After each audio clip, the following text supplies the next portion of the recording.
In Pima County alone, there are more than 170 public water systems. Some are big, like Tucson Water, which has more than 700,000 customers. But most of them are small. Some serve just a neighborhood with maybe a couple hundred customers or even less. A small company means not a lot of money and some tight margins, and wells are not cheap. A domestic well costs tens of thousands of dollars, let alone a municipal well. So, it's easy to wonder how water companies that don't have a municipal government backing them keep the wells running. And what happens when one breaks? This is Tapped, a podcast about water. I'm Zach Ziegler.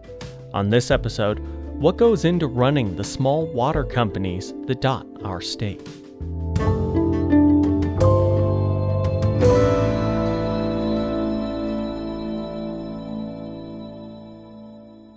Joining me now is AZPM environmental reporter Katya Mendoza. Welcome, Katya. Hi, Zach. Thanks for having me. So, how did you get started on this topic and why? Well, let's start with a why. Back in March, the only drinking water well in the unincorporated community of Y went dry. The well failed because of a hole in the casing, most likely due to rising surface water temperatures that caused premature deterioration of equipment. The Y well maintenance operator Bill Hadley said wells should last somewhere between 40 and 50 years. But in this area, because the water temperature sits at about 103 to 105 degrees, once it reaches the surface, instead of cooling down, it remains hot. Hadley said pumps and motors only last for about 3 to 5 years. So less than 1/10 of the expected lifespan. I mean, that just boggles the mind. I'm guessing that this is one of those small water companies that I talked about in the intro. About how many residents depend on this public water system, and how were they getting their water when it wasn't working? Hadley said about 110 residents, as well as a well-staffed Border Patrol station nearby, and an RV park which sees anywhere between 300 to 400 seasonal visitors.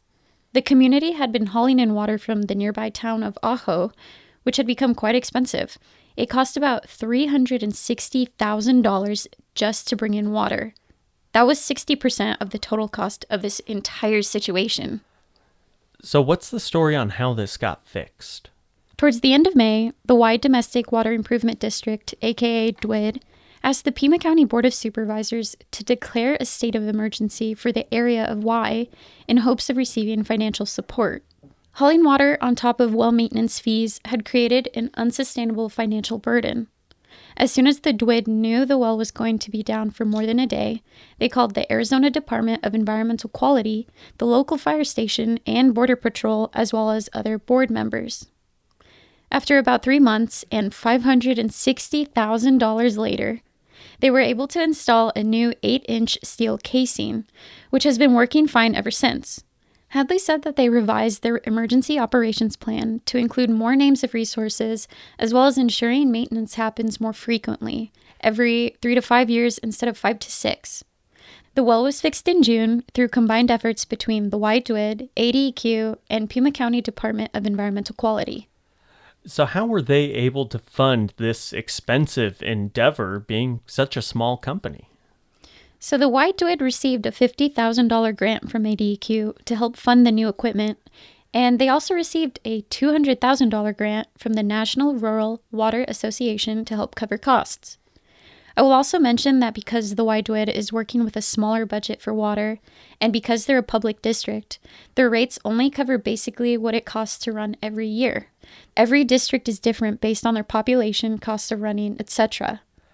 Hadley said that Y is up to about 111 water meters in town, so the cost of running the district has to be divided up between those 111 customers. So it's a balancing act of trying to keep costs low and the service low enough. So what happened with the request to declare a state of emergency? Hadley had said the YDWID was advised by various groups of people that due to their financial situation and length of the well being down, that it was probably time to declare an emergency.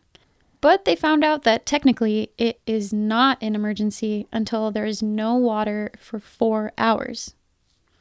I will say that Hadley mentioned that the YDWID is also in the process of getting some serious funding from the USDA Rural Development Office to drill a new well and build a new treatment plant, which they're hoping will be completed over the next 2 to 3 years. So how much is the funding for that project? They're looking at about $6.2 million. They've submitted the applications, paperwork, preliminary engineering report, and now they're just waiting for the USDA approval so they can start the process of getting a bridge loan to start designing. All right, let's take a step back here to just this overall project. What is a DWID exactly? A DWID is like a governing board. Hadley, who I mentioned earlier, was a board member of this DWID. PDEQ Environmental Quality Manager Jennifer Lynch says DWIDs used to be overseen by the County Board of Supervisors. But to avoid a conflict of interest, the board has stepped back and the DWID board members are elected typically. So now we have 7 DWIDs that meet the threshold of 50,000 customers or less that have been transferred as of May 29th, 2023 from ADEQ to PDEQ, and now we have primacy for those 7 systems. This led me to the Marana Picture Rocks Water Treatment Campus. It's really inconspicuous. It's right behind a sports bar, a Lutheran church, and a pet supply store, in between a community park that I actually used to play at when I was younger. My parents live in the area and get their water from that facility, as it turns out.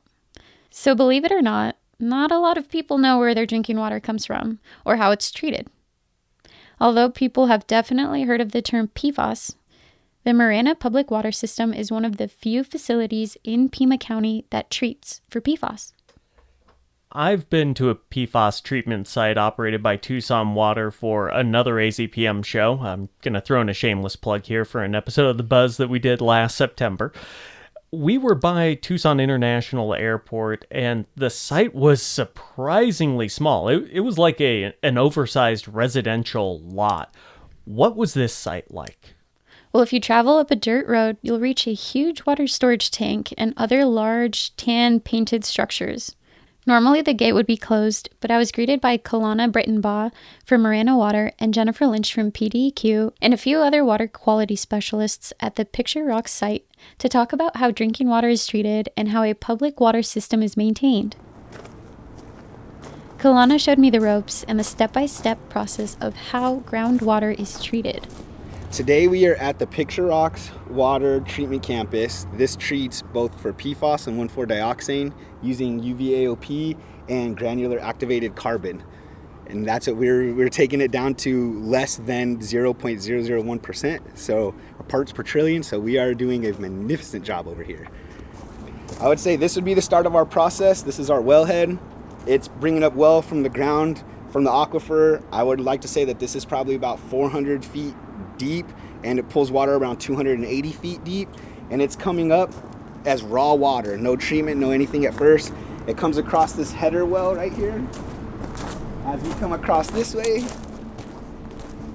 this is pretty much the start of our treatment. Now, Kalana just mentioned raw water. What does that mean? So in this instance, it's water with contaminants or sediments such as sand and rocks. In 2018, the Town of Marana Council made the decision to construct a water treatment facility for 2 impacted systems in Marana water that were found to contain unregulated compounds of PFAS and 1,4-dioxane. These unregulated compounds currently don't have a maximum contaminant level applied by EPA, but do have applicable health advisories. Walk me through the process of treating this water. So we entered the sedimentation zone. This is pretty much the start of our treatment, where desanders remove big things that you can see with your eyes, such as rocks, debris, sand, everything like that. And from there, our bag filters that we have there, it removes, I would say, like the silt and the finer things that we have. Once it goes through there, where you see that silver line right there, that's our static mixer. That's where we enter in our 35% less than hydrogen peroxide. It turns the water over. So now our water, when it comes through here, is sediment free, and we are initializing the hydrogen peroxide. So you're at the water treatment facility. What do some of these structures look like? The way Kalana described it, if you're looking at the well, you're looking at a 200 horsepower pump motor that goes down and it travels down. Off the top of my head, I want to say at least 400 feet. Inside, there's a casing with certain perforations or holes between 100 and 200 feet, and when that pump turns on, There are bowls way down there. they fill up with water from the aquifer. The pump sucks it up from there, and it comes across the wellhead and past That blue thing that you see right there. a check valve. So as soon as the water goes past there and it pumps it out, it can't come back. So as long as there's positive pressure coming from our wellhead, it continues out. As soon as the well turns off, it stops. All the water stops right there. The remaining fall down in there. But that's pretty much how that well motor operates. It gets oiled whenever it turns on. We have to oil it to make sure that it doesn't have too much heat and blow up. So imagine a casing is just a large tube that runs from the ground surface down to the aquifer. And it's a way to siphon the water from the aquifer up top to have us be able to access it. So imagine a tube. If it's completely solid, the pressure is going to be a lot better and easier to draw the water up. If there's any holes or perforations in that casing, it's going to allow sediment to infiltrate the casing and contaminate the water, and you're going to just not have enough pressure to draw that water up. And that's what happened in that case with Widewid. Okay, so that's a wellhead in a nutshell. Correct. I happened to ask Kalana how long the equipment is supposed to last, and he said everything has a shelf life, but depending on preventative maintenance, it could run anywhere between 5 and 20 years. We heard about those hot well temperatures in Y earlier. Arizona has some pretty extreme temperatures, and these pumps are sitting outside. How does all of this heat factor into maintenance? He said that it does affect the life of the machinery, which is why there is a shade structure covering the wellhead. When the motor is actually running, it does help keep the heat from the motor itself that it creates with the outside ambient heat. This shade structure keeps it cool enough to where it doesn't ever have to worry about overheating or getting too hot to where it can't do its job. So who's in charge of that maintenance? So public water systems may be publicly or privately owned, or even federally, such as the one at Davis-Monthan Air Force Base. Jennifer Lynch says it depends on the organizational structure of the water system. Some are co-ops, some are HOAs, some are municipalities like this. Some have a well share agreement between all of the users, and there isn't a lot of structure, and those are the ones that I would say we have the most interaction with because they're just small systems. They have a certified operator, but the day-to-day stuff they're not really involved with, so that's where we get involved to sort of help them out. Since PDEQ oversees 172 systems, they do send out inspectors and conduct anywhere between 50 and 60 inspections a year. They look at motors, piping, items in the piping such as check valves, cleanliness, that the property is fenced. They're following checklists. So in my reporting on other stories, I've found a lot about well regulation is done at the state level by either Arizona Department of Environmental Quality or maybe the State Department of Water Resources. How did this job end up with the county instead? The state delegated certain duties and functions for public water systems to Pima County, and one of those duties is sanitary surveys. We need to account for all of the structures that are on the property, storage tanks, booster pumps, chlorinators, those sorts of things. I'd say a fair amount of the work is done ahead of the inspection, and then really it's the boots on the ground just verifying the information that we have and making sure that it's correct. Again, they have to submit monthly samples to the state, so we know that they're up to date on all of their sampling and they're not exceeding any of the MCLs or maximum contaminant levels. All right, we've heard about a lot of equipment. That's a lot of moving parts. This story started with a well not working. What happens if something breaks? Great question. I asked Kalana the same. They also have an emergency plan of operations, and for this specific water system, there is a spare wellhead motor that's available, and while they might lose about a day's worth of water, there's another source nearby. Actually, we have a different well about, I would say, roughly 300 yards more east of this that also feeds this treatment campus. So where you see this line coming in, where that valve is right there, that's where one feeds like that. So one well turns on and the other well turns on. So if this well would go down, we'd pretty much turn it off and the other one would take over in its place while this one were to be fixed. And then it would go back into rotation and we'd start all the process all over again. So we might lose a day with this motor, but we wouldn't lose actually any water flow or any demand loss. We would have it covered completely. Kalana said that when they first started doing this treatment campus, they had to rebuild the well motor itself. Supposedly, the initial wiring was faulty and ended up frying itself whenever it was turned on. That was the most recent event, and that happened about 3 years ago. Luis Valencia, the chief water quality operator, said that there are also plans to tie this water system into another water system. So that would help a lot as far as capacity to provide water to this area. And a plus side on that is it's actually non-contaminated water. It's a couple of wells, the Hartman Vista water system, all owned by the town of Marana, and one day they will become one. It's just a matter of connecting and talking to each other and, of course, Pima County approval. So what's the benefit of that happening? Water supply, redundancy, and the non-contaminated well sources to the east. Not all aquifers are contaminated with PFAS and 1,4-dioxane. The plume doesn't exist out there. And PFAS is a huge issue right now. Out of curiosity, how common is it for water systems to have to clean it out of the water? Well, ADEQ sampled 102 systems recently, and about a quarter have PFAS detections, with a few test results still outstanding. These numbers come from single samples that began in late February. ADEQ will begin sampling for a second time at least 90 days after the first system. Jennifer Lynch says that each system has monthly sampling for total coliform, which is a group of bacteria, parasites, viruses, or pathogens. There's a variety of other contaminant samples that need to be taken. For example, lead and copper, that's done. Each water system has its own sampling schedule, depending on past results. So some water systems only sample once a year for lead and copper, others are twice a year. It kind of depends. Each one is a customized sampling plan. In 1991, the EPA enacted guidelines to test for lead and copper levels in residential properties, just a few years before the Marana Water Department was established in 1997. And before that, in 1974, there was the Safe Drinking Water Act, which is a broad federal regulation that dictates certain standards for drinking water systems throughout the country. Everything is a tiered approach, so that Drinking Water Act is promulgated by the EPA, and they delegate the drinking water program to ADEQ, and then ADEQ delegates it to the counties throughout Arizona to do the day-to-day operations. So what happens if a customer calls their utility or the county with a complaint about water? Maybe it tastes funny, looks gross, there's no water pressure. The way Lynch describes it is that maintenance operators are pretty much on call. They really strive to have a local connection so that they're able to go out into the field and test for things like that.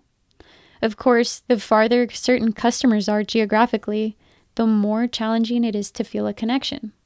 Kalana did say something about day-to-day operations and how they depend on any given day. There are some days where I would come to work and I'll take samples of the PFAS 1,4 at the wellhead, at our treated water, after treatment. There are days where I come to work and I do backflow inspections and backflow input of data on the data portal that we have. There are days when we come to work and I do tours and stuff like this, and I train kids on water usage and the water flow of water at schools. He said mostly 3rd and 4th graders do the tours. So a lot of their questions is mainly where water comes from and do I drink like poop water? So that's mainly the main thing of like letting them know you don't drink recycled poop water, you don't drink anything like that. Water pretty much falls from the sky, eventually hits the ground. Through time will go through its own treatment through the ground, get stripped of all its minerals, whatever it can be, and it ends up in our aquifer years from now, and we'll eventually pump that up, and that's the water that we drink. Like water that we're drinking now is from years and years ago that has trickled down to the aquifer.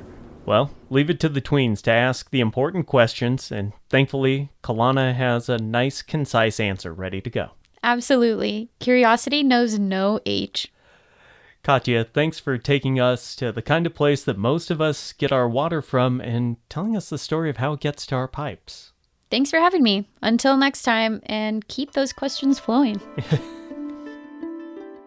Tapped is a production of AZPM News. This episode was mixed by me, Zach Ziegler. Our editor is our news director, Christopher Conover. Our theme music is by Michael Greenwald. Visit our website in the podcast section of azpm.org for pictures, links, and more. Thanks for listening.